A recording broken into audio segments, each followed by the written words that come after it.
views and opinions expressed do not necessarily reflect those of Access Fort Wayne, the Allen County Public Library, or any other supporting groups. If you'd like to produce a show, call us at 260-421-1250.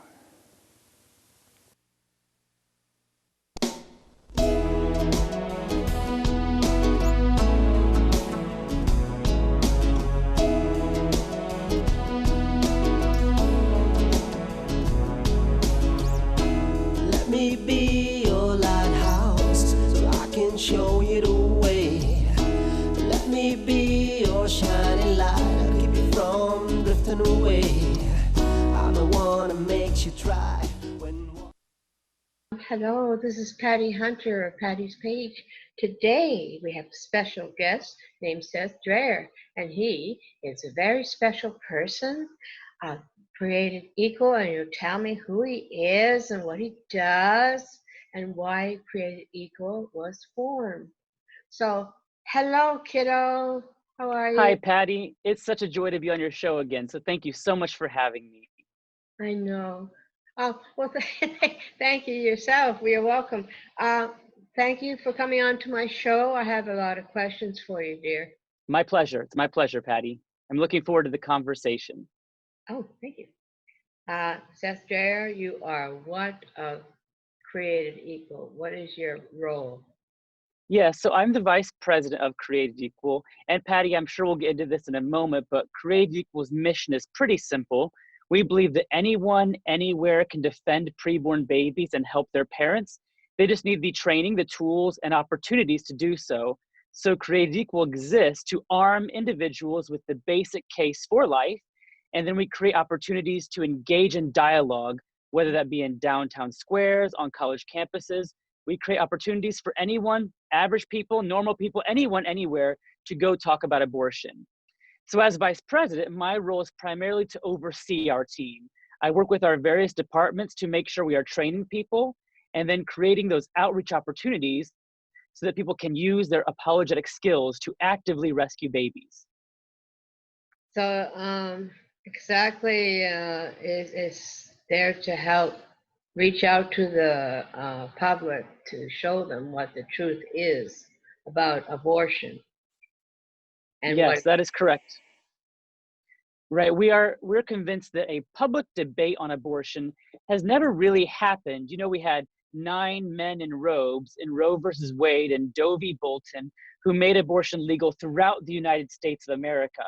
But there has not been an informed, wide public dialogue. And we are convinced that if you and I, Patty, if we show people what abortion is, if we graciously make the case for the humanity of these babies, we are convinced that fewer people will choose abortion even while it remains legal. So that's why our team is out in downtown squares, on colleges, with these horrifying pictures, because we're convinced that when people see abortion, their hearts are turned. I've seen this so many times that people see it, they say, I never knew it was that ugly. I will never do that. I could never do that. You have counselors? Yeah, so we have, our team actually does sidewalk counseling outside abortion centers where we're helping women going in. We also are all trained not only in how to talk about abortion, but when you see someone who's, you know, upset when they see the pictures or they're they have concerns, our team is equipped to not only meet them apologetically on is abortion right or wrong, but how to personally minister to them. We know that abortion is an evil and injustice, and it's left a lot of pain in our country. So when you talk about it with people, sometimes that pain comes to the surface, and we have to be ready to minister to those people.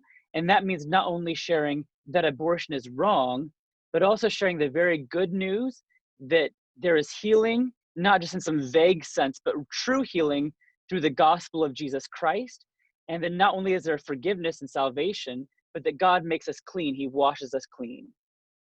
Is this a Christian-based organization, nonprofit? Yeah, we're a nonprofit. All of our staff are Christians. We believe that in faith alone through Christ, faith in Christ alone. We are not officially a Christian organization, but all of our members are committed to the gospel as well as to the basic case against abortion. So if anyone who's not Christian is moved by what you have been doing, you gently talk with them. You don't try to force Christianity on them, but share Christianity, what God has done. Yeah, so I recognize that I've met a lot of non-believers who oppose abortion Yeah. because they recognize, like you and me, that it's wrong to intentionally kill innocent humans, and they believe in human equality. If you believe those two things, we can partner with you. We can rescue lives together. This is not our created equal work. What we do is not only for those who believe in the gospel, but as an individual, I'm certainly not apologetic about the fact that I am a Christian. So people can partner with us. We also are very excited to go beyond abortion to those other conversations, like how do we know man is valuable? Are we made in God's image or not? But to your question, yes, people who do not believe in the God can still work with us and still join our effort to rescue lives. Yes, that's good. That's good. Who founded Created Equal and when? What year? So Created Equal has been in existence for almost a decade now. We Mm. started in 2011. At that time, it was Mark Harrington and I. Mark is the founder and president. I was there to help him, but he is the founder. But since then, we've grown to a staff of 14, Mm. and we've been in existence just less than 10 years. So it's been an exciting time to watch us grow. In the beginning, Mark's vision was pretty simple. It was that we needed to have this long line of people who were willing to do what we do. We wanted to have people who were willing to go stand on street corners, talk to strangers lovingly, but in order to change their minds. And so we've seen that happen. Wow. Yeah, I'm glad you're there. Did Mark himself come up with the idea to show what abortion does to the babies, or you? So that's a great question, Patty. So the use of abortion victim photography has long predated Created Equal. Mark Harrington is one of the individuals who pioneered the use of it on college campuses. At the time, before Created Equal, he was with the Center for Bioethical Reform, and he led the Genocide Awareness Project, which did similar work and still is in existence today. Fletcher Armstrong, Greg Cunningham, others still do this. But truly, the use of abortion victim photography, Greg Cunningham, who founded the Center for Bioethical Reform, he's one of the key individuals in this who's been doing it for a long time. But even before Cunningham, there were many others in the early pro-life movement who would find babies discarded after abortion, take photos of them. You can think of, if you look at Monica Miller's book, Abandoned, she writes about this, where they would find babies killed by abortion and take photos because they knew something. They knew that when people see injustice, it turns them away from injustice. Yeah. Many social movements throughout time have used visual evidence of the injustice they want to end in order to bring a change. Yes, it shocks the nation, really. Right, it awakens our heart, right? So the fact that abortion kills children, that can change our mind, but to awaken someone's heart, we need to show them the reality, because that not only makes them think abortion is wrong, suddenly they care about abortion. You get an opposition from people who say you shouldn't be using those pictures? Or Certainly. Oh, yeah. Yes, certainly we do. And I recognize and am sympathetic to those who don't want to use the images. Frankly, Patty, I don't want to use the images. I don't enjoy showing these ugly pictures to people, whether it's on a college campus or even privately in a presentation. I don't enjoy it. But here's what I know. I know that there's statistical evidence and plenty of anecdotal evidence that when people see it, it changes their thinking, it reaches their heart. And so I know that when I show these pictures, babies are rescued. I don't know about you, Patty, but I'm committed to doing what is required to change America's views, to reach America's heart, to rescue babies. And so long as this does do that, we're committed to it.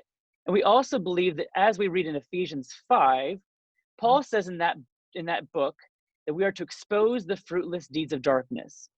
Abortion is clearly a fruitless deed of darkness. We have to expose it. And that's not only speaking, but showing. Do you work with other organizations, pro-life organizations, or you only work for yourself or something like that? No, that's a great question. Well, as you know, Patty, I was just in town for Right to Life of Northeast Indiana's Life Defenders Camp, a camp that has been over a decade and a half in existence. Right. Long time ago, I was a student there. I still come back every year to teach. Scott Klusendorf's Life Training Institute is also there, another group that we like to partner with occasionally. They are educational, whereas we are educational and outreach. But we certainly, and same with Right to Life of Northeast Indiana, they are not doing all the work we're doing, and we don't do all the work they do. But we recognize as groups we have to work on our common mission. So we Yes. certainly are happy to partner with anyone, including you, Patty, in doing what we can do. Well, that's why I have my show. Yes, Work for Access. your show is an important piece of educating the public. Well, thanks.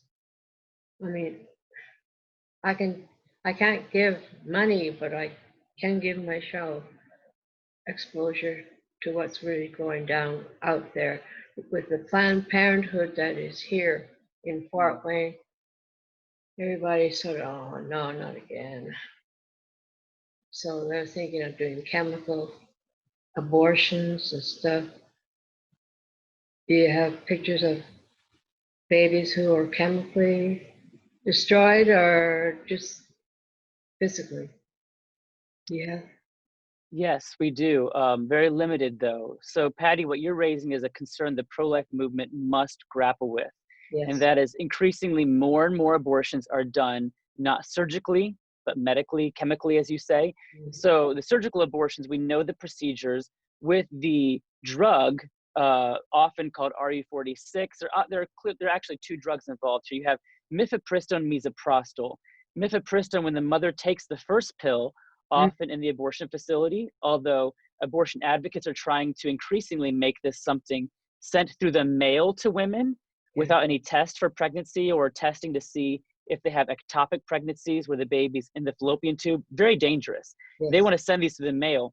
But currently women take it in a facility, the first drug, and that essentially starves and suffocates the baby because the baby is detached from the mother's uterine lining, can no longer receive her nourishment. She's starved and suffocated. The second drug, misoprostol, causes painful contractions. The mother passes blood clots and can contract for over hours or even over a day, and the baby passes out dead.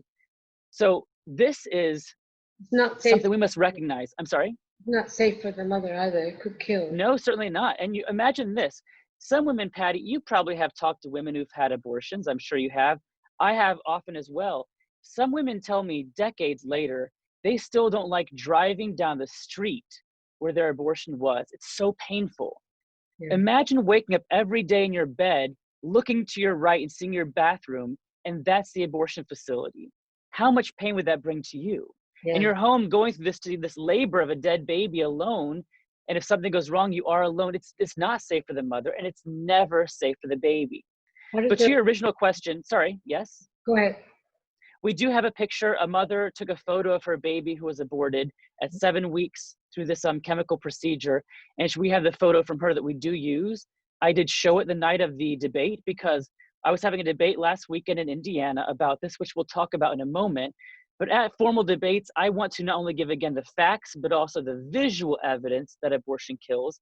And I included this photo of this very young 7-week baby because we have to be showing the babies who are being killed. It's not just 20 weeks, not just 15 weeks or 10 weeks. It's often the 7-week babies. But here's what matters. People look at that 7-week baby and say, she's so little, she's small, she doesn't look like us. But she looks exactly how a human should look at the 7-week stage. She's human, just like you and me. Yeah, it just reminds me of the Nazis showing pictures of the Jewish people who were starved and all that, and what happened to them afterwards. And yeah, there's no better. I mean, human beings can be very cruel. This is an evil world, and the only light that we have is Jesus. You're exactly right, Patty. I'm Save- reminded of a Christian apologist named Andy Bannister, who has said that humans don't kill humans. Humans kill people they've dehumanized. Yeah. And that's what happened in Nazi Germany. The Jews were called parasites. Now we call preborn babies parasites, clumps of cells. Either way, we take these groups of humans, strip them of their humanity, dehumanize them, and then say, of course we can kill them. It's time for us to move forward to true human equality, recognizing every human is created equal. That's our mission, and I know that's your mission as well. Yes, it is. I don't understand the logic. We have a lot of advanced technology, but our souls are still from the dark ages. Yeah. Evil is There's no, you're right, there's no excuse. We have embryoscopies where you can go with a camera, see the baby. We have ultrasonography. We've had this for decades now. yeah. That's why there's no academic debate on this, on is the preborn human. That's settled. You have abortion advocates like Peter Singer, Katha Paul, who all admit, yeah, that's a human being. Mary Elizabeth Williams in Salon.com, her article, we all recognize she's human. But you're right, Patty. It's a problem that's deeper than that. It's not an issue of mere facts. The problem is, do we think that humans who are different from us, those who are too young to be born, do they matter like we do? That's an age-old problem where we have stripped rights from humans. It's wrong, it's immoral, but it persists. While I am committed to this mission, and we are committed to saving babies, we fully recognize that the battle does not belong to us, that God has given us a role that we are to fulfill, but we're not the Messiah. We are not the ones who, I have no prophecy from God that we are going to see the end of abortion. We work toward that and want that to happen, but I recognize the battle belongs in God's hands, and we are committed to being faithful to the mission he's given to us. Let's talk about the debate you did in July. What day was that? I forgot. Just last Friday, July 10th. Okay, let's talk about that. Who were you debating? So the debate was between Aaron Fogg, who until recently had been a candidate in the Allen County Council race in Indiana. She had been a candidate for a seat on the county council up until recently. It was between a debate between Aaron Fogg and myself. And the debate was focused on a resolution. The resolution was elective abortion is a moral wrong. Now, my job was to support the resolution, to make the case for it and defend it. Aaron's position, her job was to attack the resolution, to try to bring it down and suggest that abortion is moral. So that was the point of the debate, to bring both sides together, someone on the pro-life side, someone on the pro-choice side, together come and discuss abortion, right or wrong. That was the goal. How did it turn out? Well, the debate took a very surprising turn, I should say. As I think you know, we had a lot planned. It was supposed to be opening statements, cross-examination from both sides, rebuttals from both sides, closing statements, audience questions and answers. So it was to be all in total a little less than 2 hours. Right. So that was what we had agreed to. Both Aaron and I had received the format. We agreed to come to participate. But then I gave my opening statement. She cross-examined me, asked me a question. Then she made a very brief opening statement herself. She had 20 minutes. She used about 7 minutes. And then she walked off the stage. She walked out. So I stood up to try to ask her cross-examination questions, which I'm supposed to do after her opening statement. She said, nope, not interested, and walked away. The view I'm going to advance tonight is one of inclusivity, that every human being counts. It doesn't matter if your skin is black or pasty white like mine. It doesn't matter if you're tall or short like me. It doesn't matter if you're privileged enough to be born or too young. Now I'll leave it to Erin tonight to define what she means by everyone. So here's my case tonight. To intentionally kill innocent human beings is a moral wrong. Second, elective abortion does that. It intentionally kills innocent human beings, and therefore elective abortion is a moral wrong. Now, if you and I can agree tonight that it was wrong for Tushna to kill Mason, we already agreed to that first line. We agree it's wrong to intentionally kill innocent humans like him. And so since we already agree with my first line that it's wrong to intentionally kill innocent humans, what I need to do is defend my second premise, that that's what abortion does. So to do that, I have two questions for us tonight. One, is the preborn human? And second, does abortion kill her? So the first question, is the preborn human? Katha Paul is an abortion supporter who has done a lot of writing, and in her book, Pro, Reclaiming Abortion Rights, she gives the answer to this question. She writes this: obviously, a fertilized egg is a human.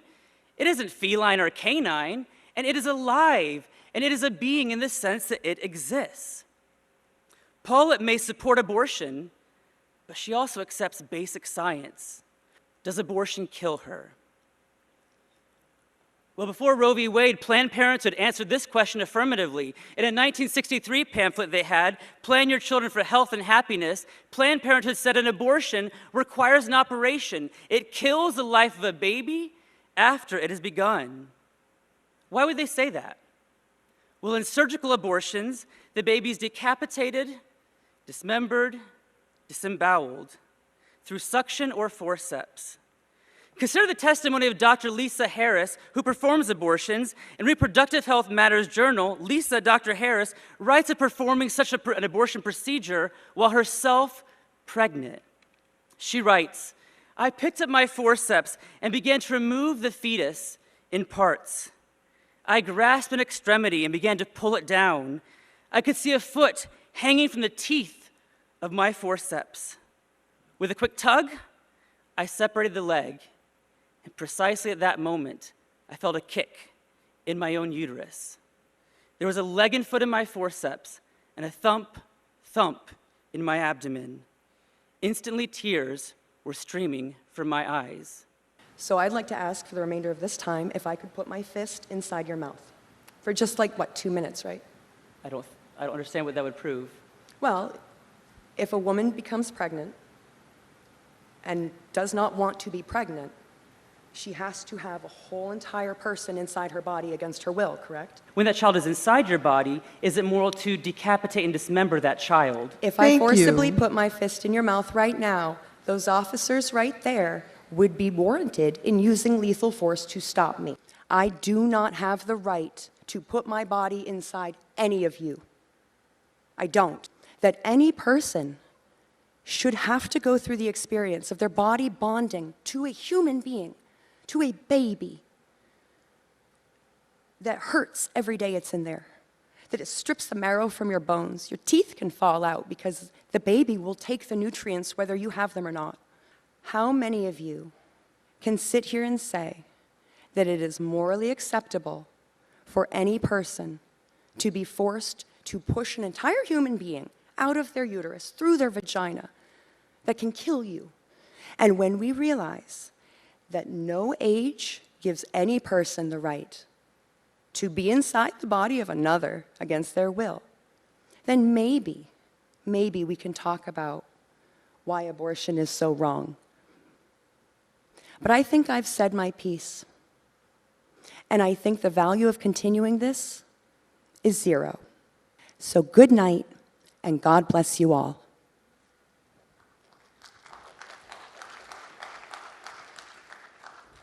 It was very shocking because this is not an informal dialogue on a street corner. This is a formal debate scenario where both sides had the format ahead of time, months in advance, knew what to prepare for, and yet she walked out a few minutes into it. Because you spoke the truth before she came up. Yeah, so this is very interesting. I think that I am very grateful for the fact that I was speaking first. So I gave my full 20-minute opening statement. And in that statement, I did a couple of things. I first set up the debate and said, okay, here's what we're looking at. Is abortion a moral right and wrong? To do that, we have to ask a couple of questions. Is the preborn human? If she is, are we all created equal? If she's human, and if all humans are equal, then we should not kill the preborn, just like we should not kill any innocent born person. I was basically arguing for the basic pro-life case, which is this. It is wrong to intentionally kill innocent humans, and that's what abortion does. It intentionally kills innocent humans, and that's why abortion is wrong. So I set it up that way. I showed the visual evidence, like we spoke about a moment ago, that abortion intentionally kills innocent humans. And then I really hit home this point of human equality. I said that Erin could, in her statement, she might prove my evidence wrong, that the preborn are human. If she can prove they're not human, my case collapses. I have no argument. Or I said there's another thing that she could do, and that is to say humans are not created equal, to sidestep my view of human equality.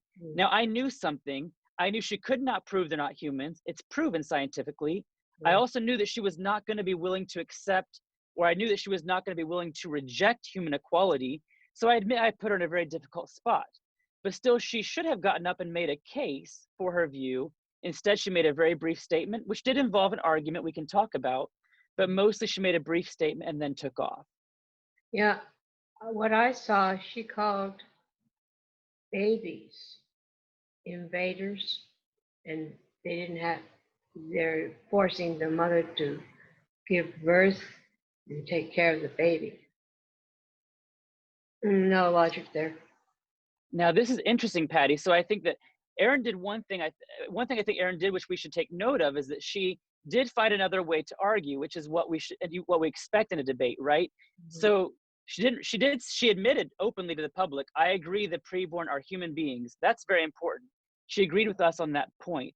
Right. But then she didn't really speak about, she mentioned human equality and said that we should fight racism first, which I think is a mistake, because two wrongs don't make a right. When you have racism and abortion, right? Mm-hmm. When you have two problems, you don't just say, okay, well, we're going to do nothing. You should still deal with the problems. And abortion is a problem. She didn't really speak to that. But you're right. She said the baby's like an invader. It'd be like, in her mind, she said it's like someone putting their fist in your mouth. Oh. They're invading your body. You have the right to remove them. So now I think it's very important for us to, when we hear that argument, to have a response. And here's our response. If someone invades your body, they're an invader, forcing their way into your body. Yeah. When a baby's inside a woman's body, this follows consensual actions that lead to the creation of a baby. The baby doesn't put herself there. She's put there by her parents. So it's not a fair comparison. And if someone does invade your body or invade your house, you perhaps can put them outside your house, Right. but you should not intentionally kill them. Mm-hmm. Abortion is not merely taking the baby out, it's intentionally killing her, either by drugs or by suction, forceps, tearing her to pieces. So Erin was missing a critical point here. We don't merely take the baby out in an abortion, we intentionally kill her. And that's the key point that has to be understood. Sad, isn't it? Makes you It's beyond sad, Patty. Like you said, I mean, we are seeing parents turned against their children. What a great tragedy that is. That parents see children as invaders, as someone to be discarded. Here's my prayer. My prayer is that Erin that night, and is still reflecting on this. I mean, she saw the pictures that we all saw that night. She heard the arguments. I know, there's a beautiful story, you know, in the Bible where a hardened man named Saul was changed, right?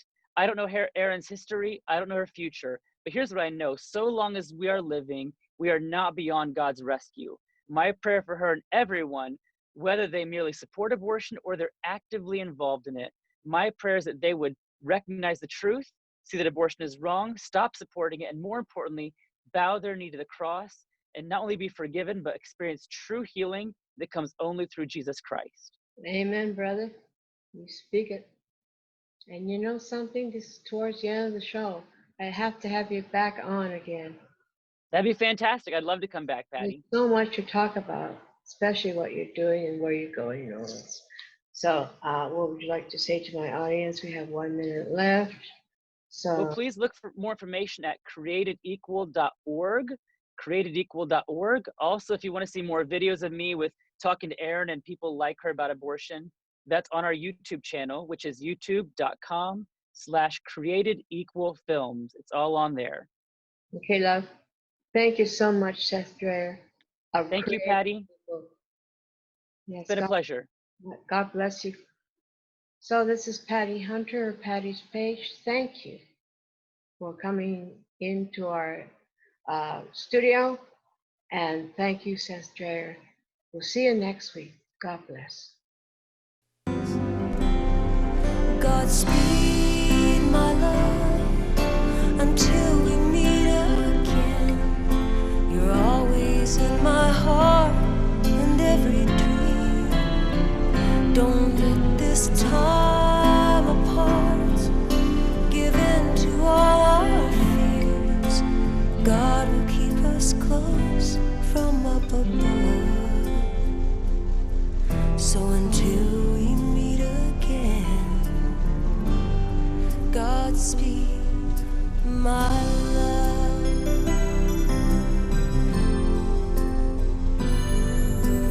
God is with us always, and for the rest of our lives.